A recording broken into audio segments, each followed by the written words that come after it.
जय श्री कृष्णा, राधे राधे। हरियाली तीज आ रही है जो कि 27 जुलाई रविवार के दिन पड़ रही है। श्रावण मास की तृतीया तिथि को, शुक्ल पक्ष की तृतीया तिथि को हरियाली तीज का व्रत और पूजन किया जाता है। पुरानी कथाओं में ऐसा वर्णन किया गया है कि भगवान शिव और माता पार्वती का इस दिन मिलन हुआ था। 108वां जन्म माता पार्वती ने लिया था, तो इसीलिए इस दिन माता पार्वती स्वयं आप लोगों को यानी कि सुहागन स्त्रियों को सुहाग वितरित करती हैं। तो कौन से विशेष कार्य हैं जो आपको इस दिन जरूर करना चाहिए? अच्छा, इस दिन ना मायके से सौनी आती है जिसे श्रावणी कहा जाता है ना।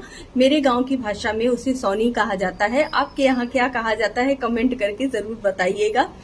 तो वो कौन कौन सी चीजें आपको लानी चाहिए, और एक दिन पहले ही यानी कि रविवार के दिन अगर हरियाली तीज पड़ रही है तो आपको एक दिन पहले ही नहाए खाए की विधि भी कर लेनी चाहिए, यानी कि आपको अपने बाल वगैरह धो लेने हैं।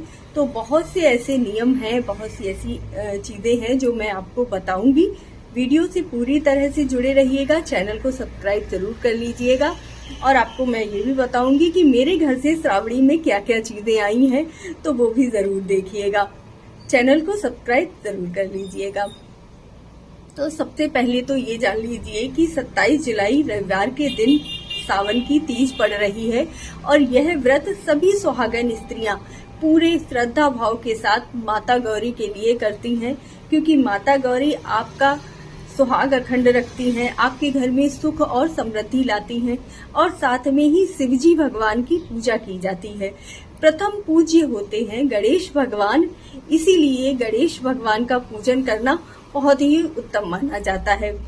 यह व्रत सुहागन स्त्रियां तो करती ही हैं, साथ में जिन कन्याओं को भी अच्छे वर की प्राप्ति के लिए इस व्रत को करना होता है वह भी इस व्रत को जरूर करती हैं। तो जो भी सुहागन स्त्रियां इस व्रत को कर रही हैं उन्हें कुछ नियमों का भी ध्यान रखना चाहिए। जैसे कि रविवार के दिन पड़ रही है हरियाली तीज, तो आपको एक दिन पहले से ही सात्विक भोजन ही करना है। प्याज लहसुन का प्रयोग मत कीजिएगा। ध्यान दीजिएगा कि मतलब शाम के समय हो सके तो हल्का भोजन कीजिएगा, जिससे कि पूरे दिन व्रत आपका अच्छी तरह से हो जाए। निर्जला व्रत रखा जाता है, तो अगर आप निर्जला व्रत नहीं रख पा रहे हैं तो कोई बात नहीं है, फलाहार करके व्रत रख लीजिए, एक बार पानी पीकर व्रत रख लीजिए।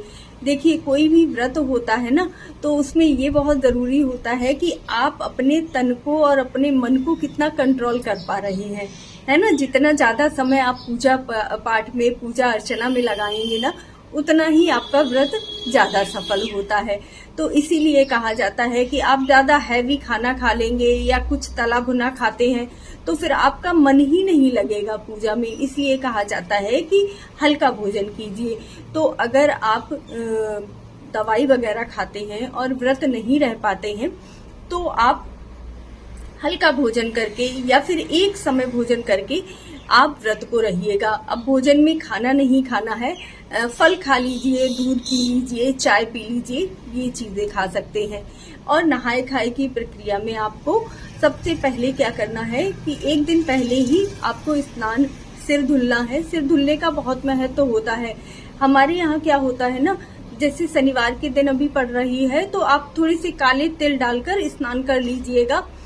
मतलब कहते हैं ना कि इस दिन शनिवार के दिन सिर नहीं धुलना चाहिए, तो आप थोड़े से काले तिल डालकर स्नान कर लीजिएगा। दूसरा, इस दिन सुहाग की चीजों का बहुत ज्यादा महत्व होता है। इस दिन हाथों में मेहंदी लगाई जाती है, तो एक दिन पहले से ही मेहंदी लगा लीजिएगा, क्योंकि जिस दिन आप व्रत रहेंगे उस दिन सुबह उठकर स्नान आदि करके और आपको पार्थिव शिवलिंग बनाने हैं। मिट्टी के शिवलिंग बनाकर उनका पूजन करने का सबसे ज्यादा महत्व होता है। तो आप मिट्टी के शिवलिंग बना लीजिए, माता गौरा बना लीजिए, गणेश भगवान बना लीजिए। ज्यादा अच्छी बनाने की जरूरत नहीं होती है, बस मिट्टी से बनी हुई अच्छी सी प्रतिमा हो तो उसका पूजन करना बहुत ही शुभ माना जाता है। जैसा कि मैंने बहुत सारी वीडियो में आपको दिखाया है कि जलाभिषेक जरूर करना है, और साथ में पंचामृत अभिषेक करना बहुत ही शुभ माना जाता है।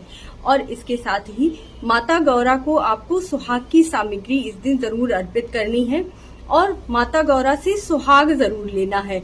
आप अगर माता गौरा से इस दिन हमारे यहाँ क्या नियम होता है कि 7 बार सुहाग लिया जाता है, 5 बार सुहाग लिया जाता है। तो जैसा भी आपके यहाँ, जैसे आपके गांव की परंपरा हो, उस तरह से सुहाग जरूर लीजिएगा। उसके पश्चात आपको पूरा दिन व्रत रहना होता है। और इस दिन ना झूला झूलने का बहुत अच्छा नियम होता है। इस दिन झूला जरूर झूला जाता है। तो अगर आपने लड्डू गोपाल रखे हुए हैं तो लड्डू गोपाल को भी साथ में झूला जरूर झुलाइएगा। उनका छोटा सा झूला तैयार कर लीजिएगा और उसमें बैठाकर उन्हें झूला झुलाना है। और लोगों को भी झूला जरूर झूलना है। इस दिन ना फुलैरा जरूर बनाया जाता है।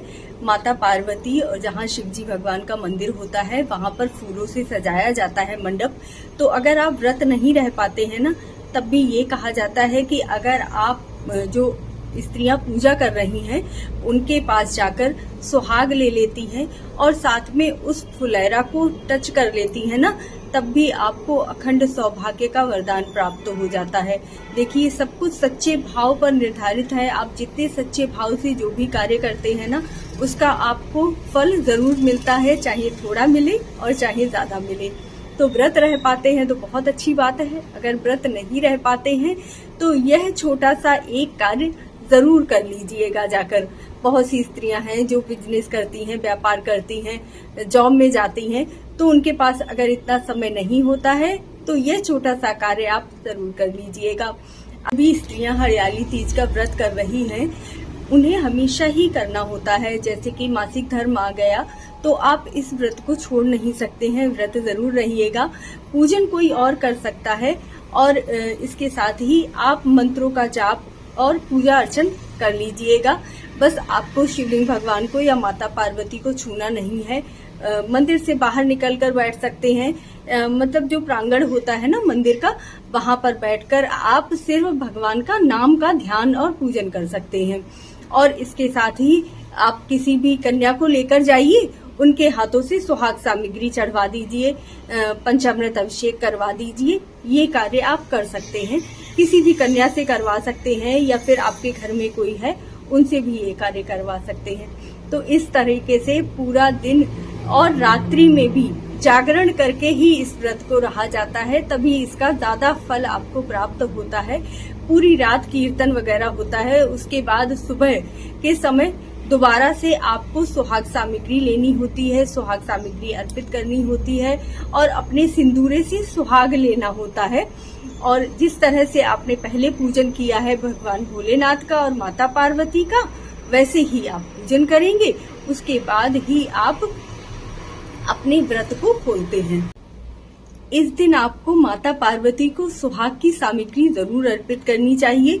तो आप कोई भी वस्त्र ले सकते हैं या फिर इस तरह से वस्त्र ले लीजिए, साड़ी ले लीजिए या फिर चुनरी ले लीजिए और साथ में आप सुहाग की सामग्री ले लीजिए। मेहंदी है, सिंदूर है, नेल पॉलिश है, कोई भी 5 चीजें भी ले लेते हैं तो बहुत ही अच्छी बात है। चूड़ियां बहुत जरूरी होती हैं और साथ में कुछ सिक्के या पैसे जरूर रखने चाहिए और साथ में मिठाई जरूर। दान करने का बहुत ज्यादा महत्व होता है, तो आप मिठाई जरूर लेकर आइएगा। हमारे यहाँ ना ये वाली जो फेनी होती है इनका बहुत महत्व होता है। तो यह सारी सामग्री आपको माता पार्वती को दान देनी होती है। आप जब मंदिर जाएंगे तब वहीं माता पार्वती को समर्पित करते हैं। यह सुहाग की सामग्री देना बहुत आवश्यक होता है। आप किसी भी वृद्ध स्त्री को भी यह सुहाग की सामग्री दे सकते हैं और अपनी सास को भी दे सकते हैं। बस ध्यान रखिएगा, अपनी मायके में किसी को भी सुहाग की सामग्री नहीं देनी चाहिए, क्योंकि आप यह सारी सामग्री अपनी सास को भी दे सकते हैं। तो इस तरह से आपको अपनी सुहाग सामग्री इस दिन जरूर दान करनी है। तो अब मैं दिखाती हूँ आपको कि मेरे घर से जो भी श्रावणी आई है उसमें क्या क्या आया है। तो हमारे यहाँ सोनी बोलते हैं, आपके यहाँ जो भी बोलते हो बताइएगा जरूर। तो ये